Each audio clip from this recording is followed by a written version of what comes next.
Hello students, today we will start chapter number 3, that is current electricity. In chapter number 1 we have discussed about those charges which are at rest, and the physics of these type of charges which are at rest is known as what electrostatic. But in this chapter, that is chapter number 3, current electricity, we will talk about those charges which are in motion. So we can say that the motion of electric charges constitute an electric current. So the study of electric charges which are in motion is known as what? Current electricity. So when the charges are moving, we will use the word electric current or current electricity, and we will study about that only. So what is the definition of electric current? The electric current is defined as the charge flowing through any section of the conductor in 1 second. Okay, so that is the definition of electric current. Actually, we know this thing that if two bodies, if they are charged to different potential, and if they are connected by a conducting wire, so what will happen? Charge will begin to flow from a body which is at higher potential to a body which is at lower potential. So this is how there will be motion of charge, and the charge will flow, the charge will continue to flow until and unless the potential of the two bodies will become equal. Okay, so when the potential of both the bodies will become equal, then the flow of charge will stop. Until then, the flow of charge will continue. So the flow of charges through a conductor constitute an electric current. Okay, and electric current is represented by I, and in simple language we say that it is the rate of flow of charge. So it means what? If I'm using the word rate, it means what? I'm connecting things with time.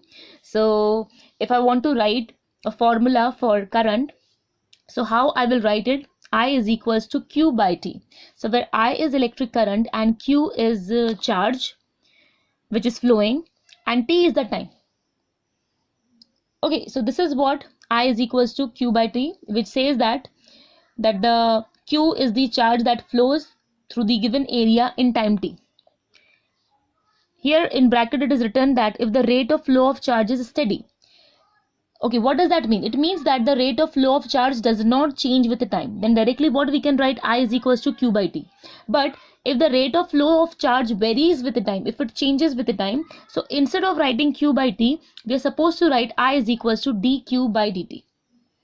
So I think this is clear that how to write a formula for electric current according to the definition that electric current is the rate of flow of charge. Now if we talk about the SI unit of electric current, it is ampere. So we can say that according to this formula that ampere is equals to coulomb per second. Coulomb we use for charge and second we use for time. Okay, and so the SI unit of current is ampere, and if we want to express it in smaller units, we have more units like 1 milliampere. Milliampere is 10 to the power minus 3 ampere, and microampere is also there, which is 10 to the power minus 6 ampere. Okay, so for ampere we use capital A. So this is the SI unit of electric current. Next is different types of current. Actually we have different categories of current, and as per the type of current we have the graph. So onto this side we have different types of graph as per the category of current. If I talk about the first category, steady current which does not change with time. Actually in this graph we have taken T along this axis and we have taken I along this axis. I means current and T means what? Time. So if the steady current which does not vary with the time, the value remains constant. So for the constant value we'll have a straight line, okay, parallel to time axis because it does not changes with time. Second one is steady current which changes linearly with the time. So if it changes linearly with the time, you will have a straight line like this, as you can see over here, purple line. Third category is varying current whose magnitude varies with time. So magnitude here is also changing. So if the magnitude of current is changing, you will have this type of irregular curve. So I think this is also clear. And the last one is alternating current whose magnitude varies continuously and direction changes periodically. Okay, so magnitude is also changing and direction is also changing periodically. So for such type of current we'll have this type of curve. So it represents what? Alternating current. We have a separate chapter for alternating current. So in that chapter we will discuss it in detail. So I think this subtopic is clear, different types of current. Okay. Next we have conventional current and electronic current. See, conventional current is the current whose direction is along the direction of the motion of positive charge under the action of electric field. Okay, so what we can say that conventional current is the current which is due to the direction of motion of positive charge. So the direction is chosen as the direction of the electric current. So if you will see here, so we know this thing, the direction of the electric field is towards right. The flow of positive charge will also be towards right in the direction of the electric field. So the direction of motion of positive charge is taken as the direction of the electric current, and this is which current? Conventional current. Okay. Second, we have electronic current.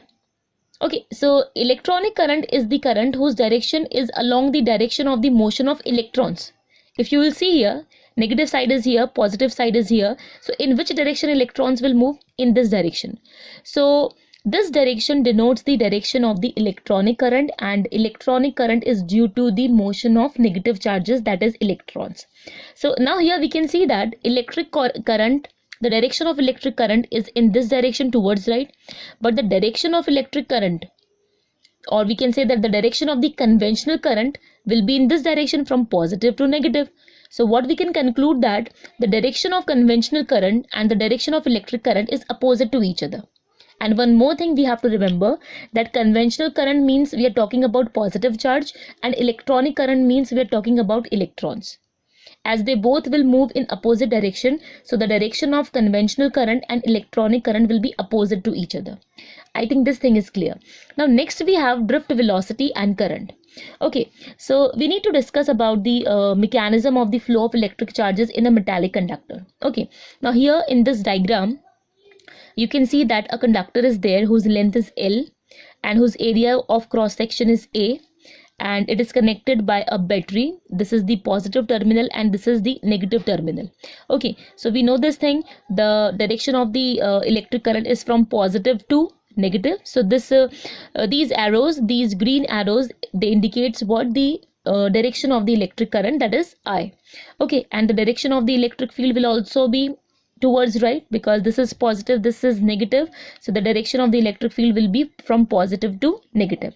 Okay, now we know this thing, if we talk about metals, if we talk about conductors, they have large number of free electrons. You can see over here, these black dots, they denote what? Electrons. Large number of free electrons they have, metals.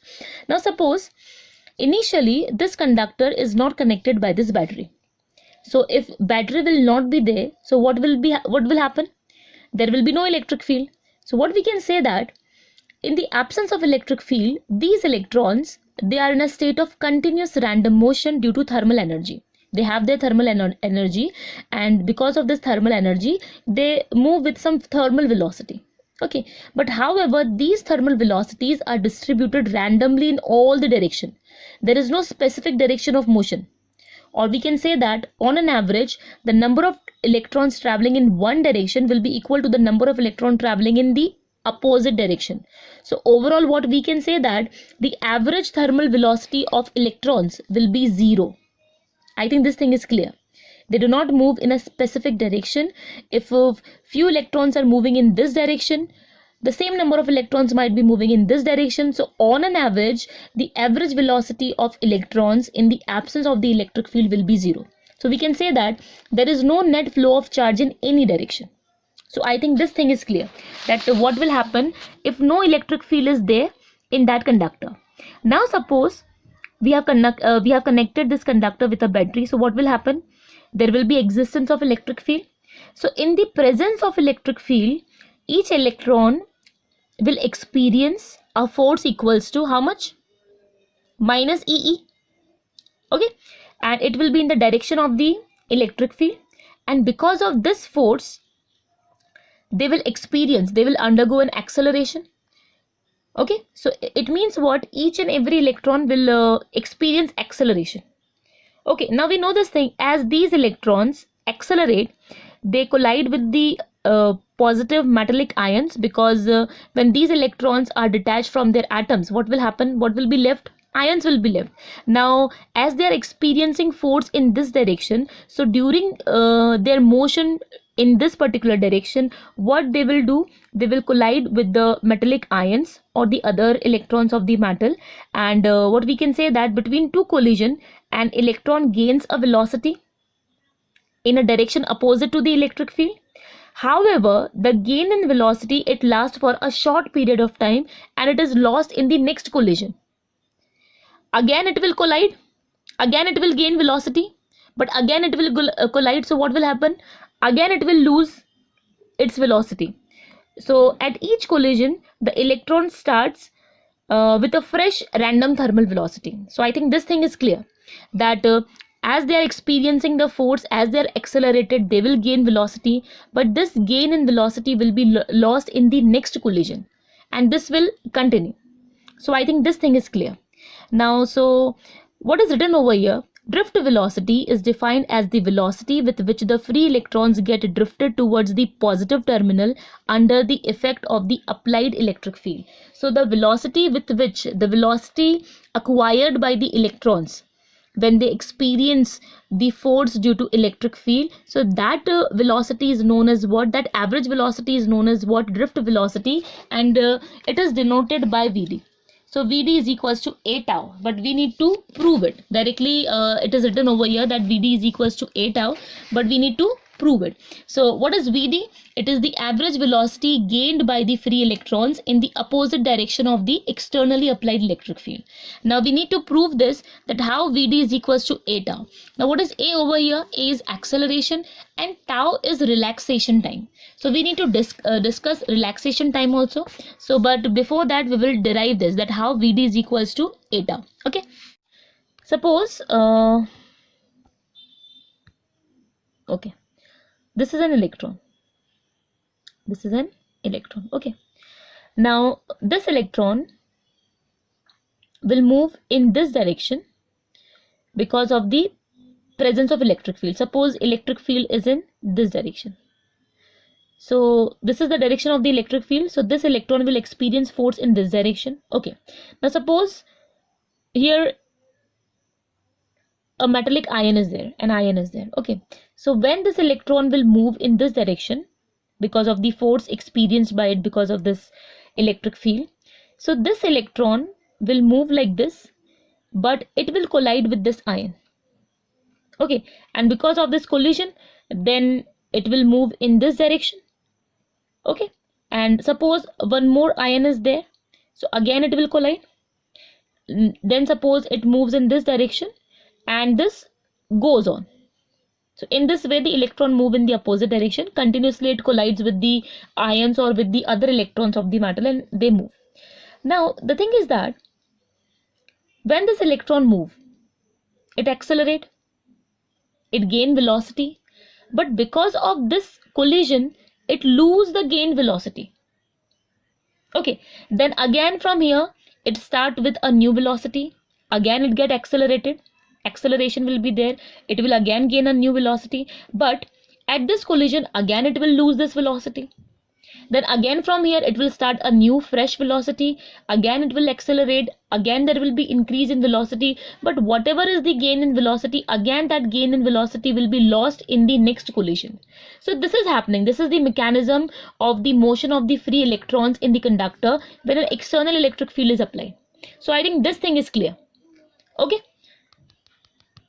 Okay. Okay. Now suppose if I talk about a single electron whose thermal velocity is how much? U1. We have already discussed that electrons, because of their thermal energy, they move with a thermal velocity.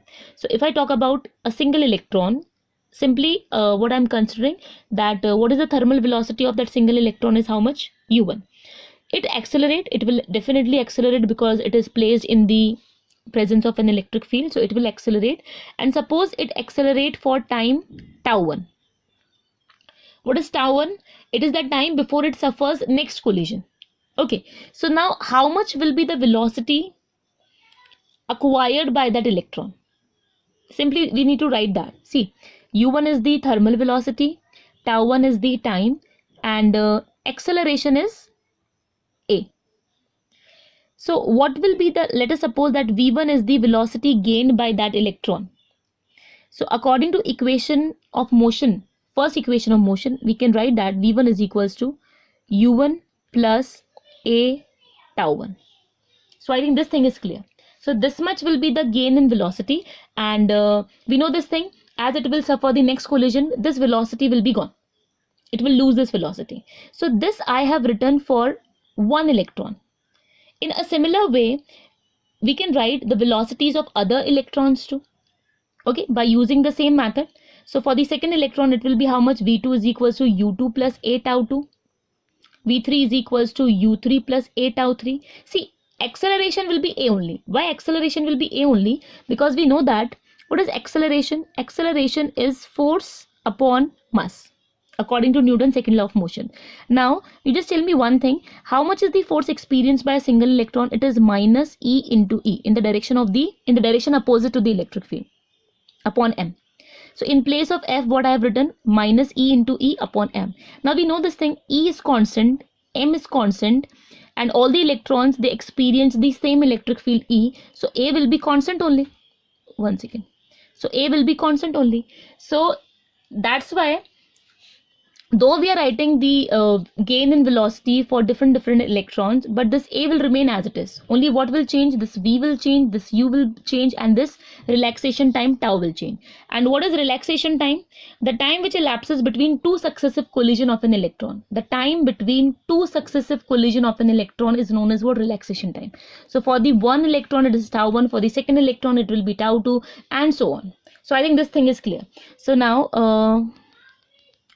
directly I am writing what we can write, that V1 is equals to U1 plus A tau 1, V2 equals to U2 plus A tau 2, V3 equals to U3 plus A tau 3.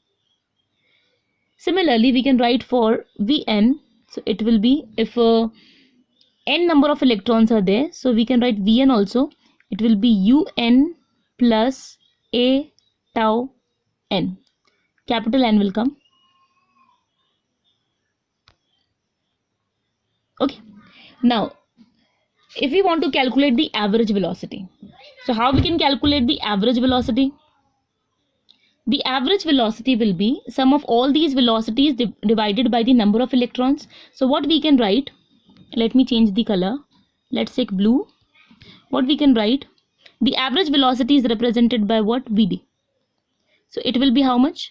V1 plus V2 plus V3 plus till Vn. Sorry, capital N we have taken. Total number of electrons upon N. So this is what the average velocity of all the n number of electrons which are present in that particular conductor. Okay, now in place of V1, we will substitute this. In place of V2, we will substitute this. In place of V3, we will substitute this. And in place of Vn, we will substitute this. So, what will be the next step? It will be, in place of V1, I will write U1 plus A, one second, tau 1 plus bracket, let's use bracket. In place of V2, what I will write? U2 plus A tau 2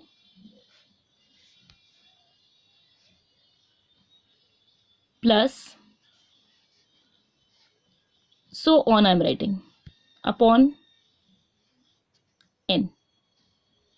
Now we know this thing, this A will be common. So this A could be taken out as common. So then finally what we will get, and what we will do, we will combine. We will write U1, U2, U3, U4 together. We will take out A common. Then we will write tau 1, tau 2, tau 3 together. In this way we will write. So finally what we'll have then? We'll have, one second.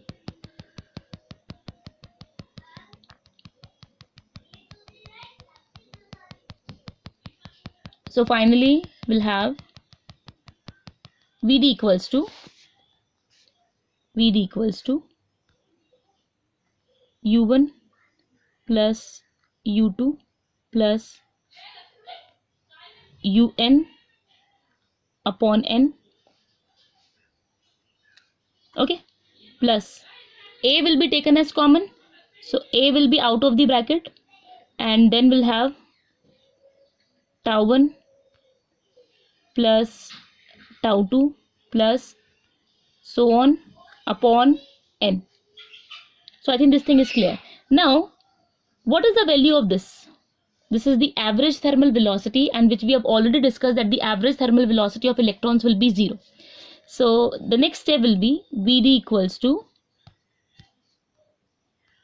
0 plus A tau. Now what is tau? Tau is the average time between two successive collision, or we can say that tau is equals to tau 1 plus tau 2 plus tau 3 divided by n. Okay, so what is tau? Tau is relaxation time. The average time that elapses between two successive collisions of an electron is known as what? Relaxation time. Between two collision, how much time is taken by the electron? That is known as what? Relaxation time. So finally what we can write? Vd equals to A tau. And what is Vd? Vd is drift velocity, A is acceleration, and tau is what? Relaxation time. So this is how drift velocity and relaxation time, they are related with each other. So I think how Vd is equals to A tau is written, I think the proof is clear to everyone. Okay. One more thing is there.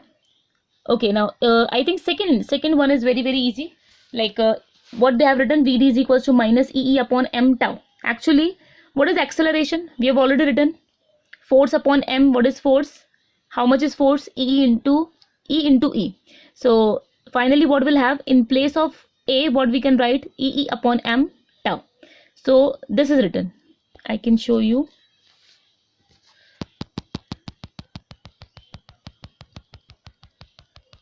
What we have derived just now, Vd equals to A tau. And what is A? F upon m. How much is F? Minus E upon m. So in place of A, can't we substitute this? So finally what we will have? Vd equals to minus E tau upon m. So in this way, the second formula is derived. Vd is equals to minus E upon m tau. Simply in place of A, this is written. Now next is what? I is equals to NeAVd. This is also written directly, and this also we need to prove. So now let's prove it. And I think this thing is clear that what is A? A is the area of cross section. Vd is what? Drift velocity. E is what? Charge on an electron. And what is N? N is the number of electrons per unit volume, or we can say that electron density. Okay, so let's derive this now.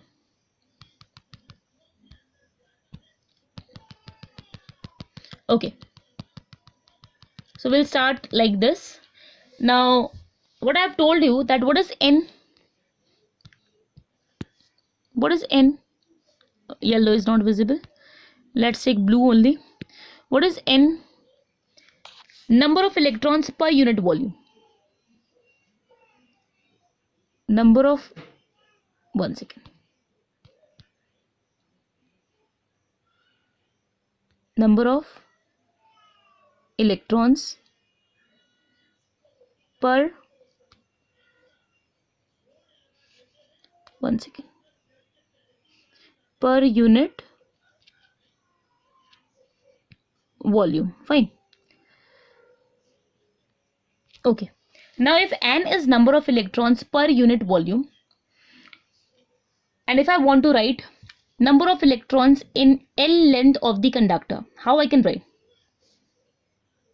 Or one more thing I can do, that if N is number of electrons per unit volume, or we can say that N equals to number of electrons upon volume. Okay, so if L is the length of the conductor, area is the A is the area of cross section, what will be the volume of the conductor? Easily we can write N is equals to number of electrons upon A into L. I think this thing is clear. N is equals to number of electrons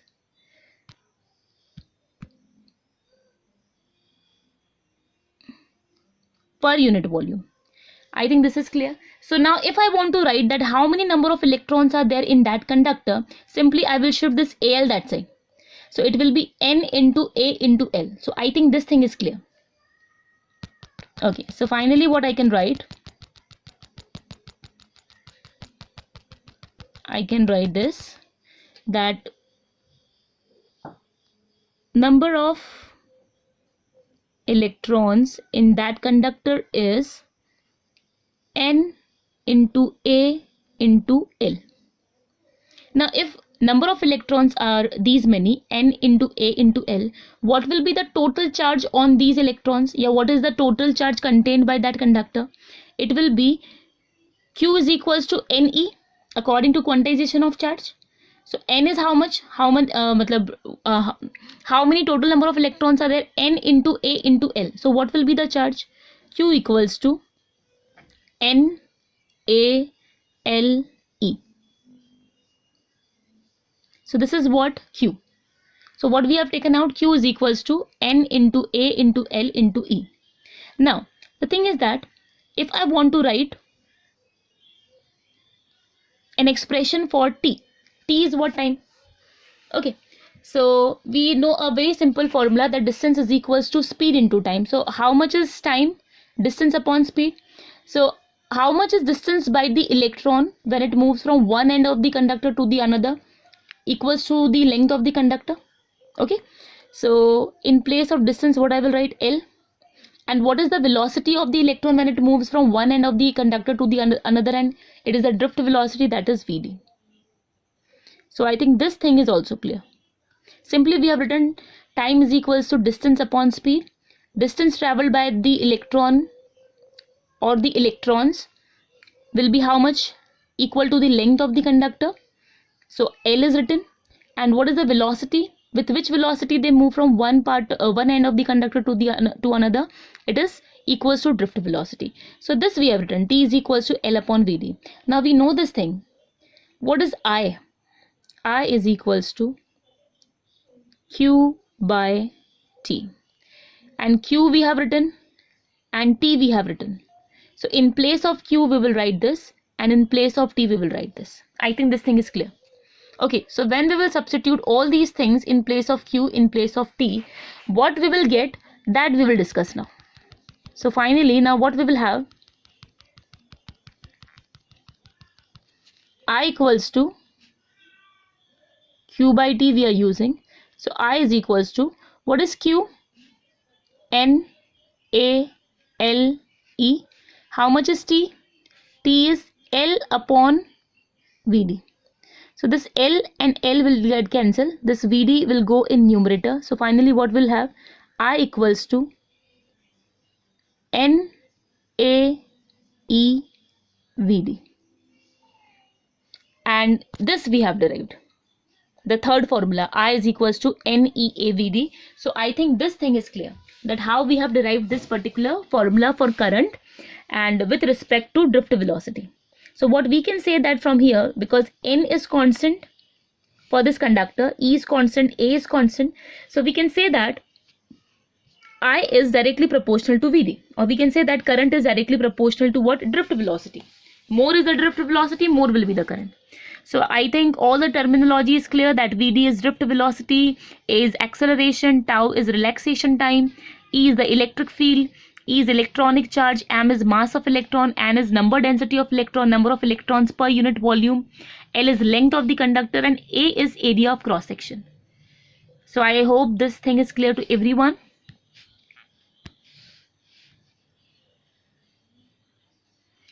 Now next we have current density, which is very simple. Current density at a point within a conductor is the current through a unit area of the conductor around that point, provided the area is perpendicular to the direction of flow of current at that particular point.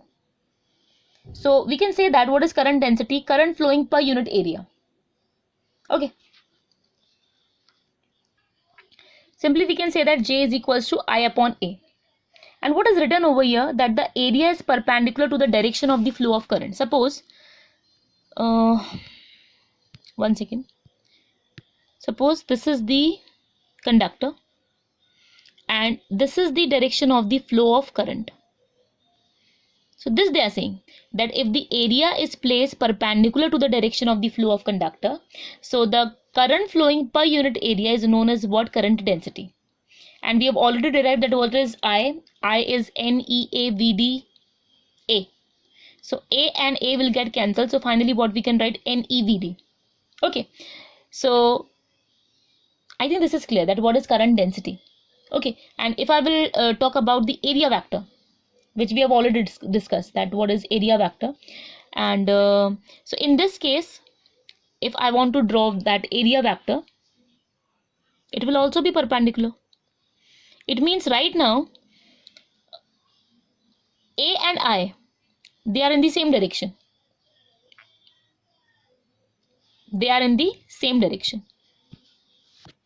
But suppose this area is not perpendicular to the flow of electric current. The normal to this area, that is this A, is making some angle theta with this direction of current, then what will be the case? So in that case, let's discuss that case also. Suppose the area is like this one. Okay, so current is in this direction. But if I talk about the normal drawn to an area, suppose it is in this direction. Okay, or we can say that this is making an angle theta with the current. Okay, so you just tell me one thing, that in the direction of the current, which component of A is there? I will say A cos theta will be in the direction of the electric current. So now, initially, what we have written, J is equals to I upon A. But for this case, what we are supposed to write? J equals to I upon A cos theta. We will talk about that component which is in the direction of the electric current, or that component which is perpendicular to that particular area. So I think this thing is clear. Okay, so from here, if J is equals to I upon A cos theta, so from here what we can say that, one second, what we have written, J equals to I upon A cos theta. So what will be I?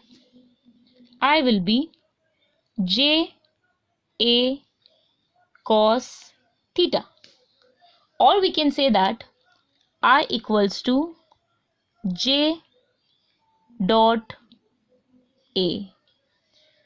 I think this thing is clear, that what is current? It is the dot product of current density and area. And as it is a scalar product, and the scalar product of two vector is always a scalar quantity. So it gives us one more reason that why electric current is a scalar quantity. We can say that as it is the dot product of two vectors. So I think this thing is clear to everyone. Okay. Now, next we have Ohm's law.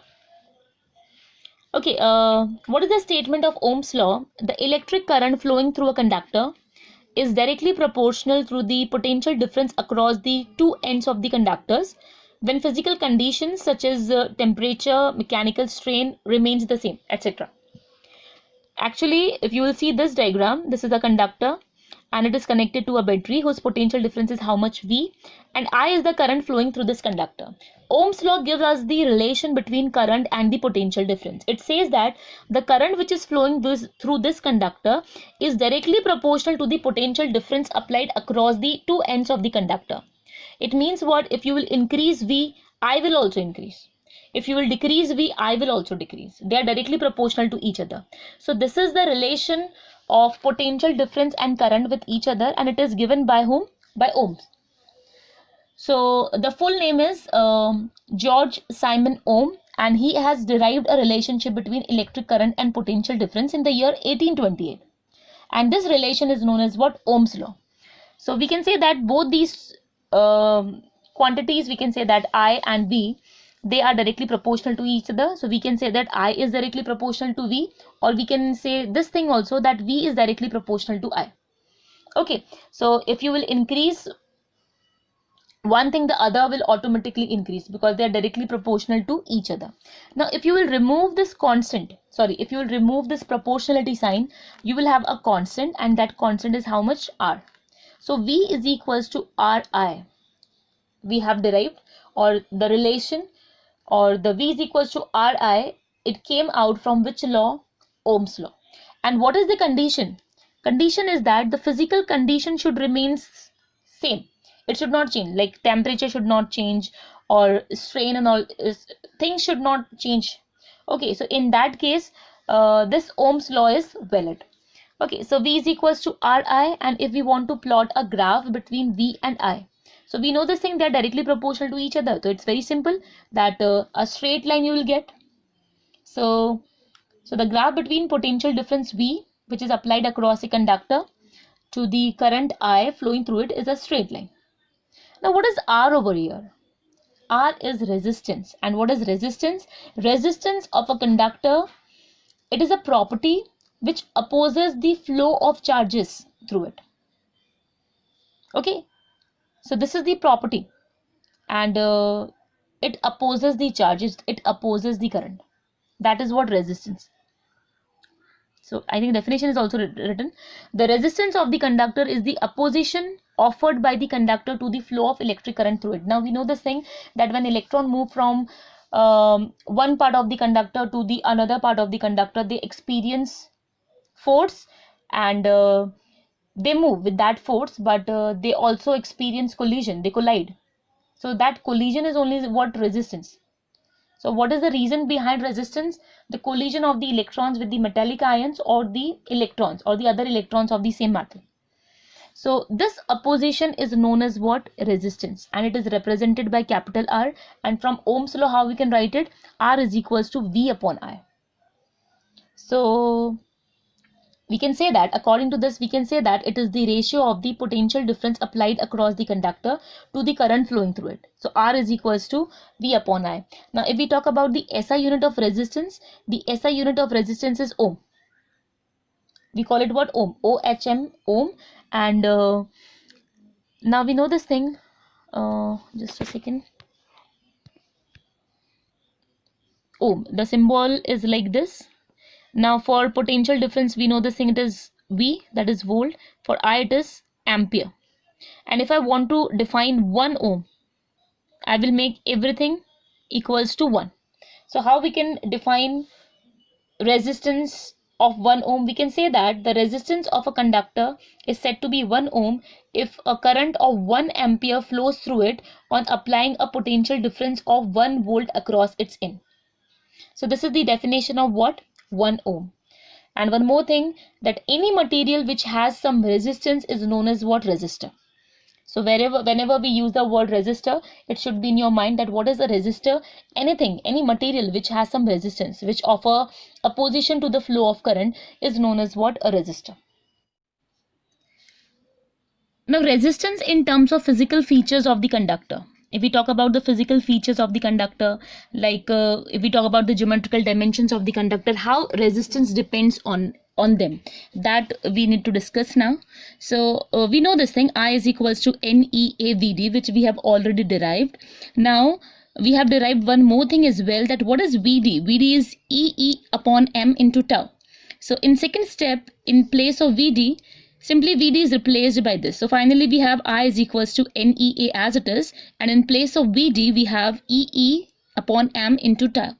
Okay, now when we will simplify it, it will be I is equals to NE square A tau upon M as it is, but this E is again replaced by V by L. We know this thing, E is V by L. Okay, so finally we are here on third step. Fine. Now if we want to write this in terms of V upon I, so what we are doing, we are simply shifting this ml upon ne square a tau that side and I this side.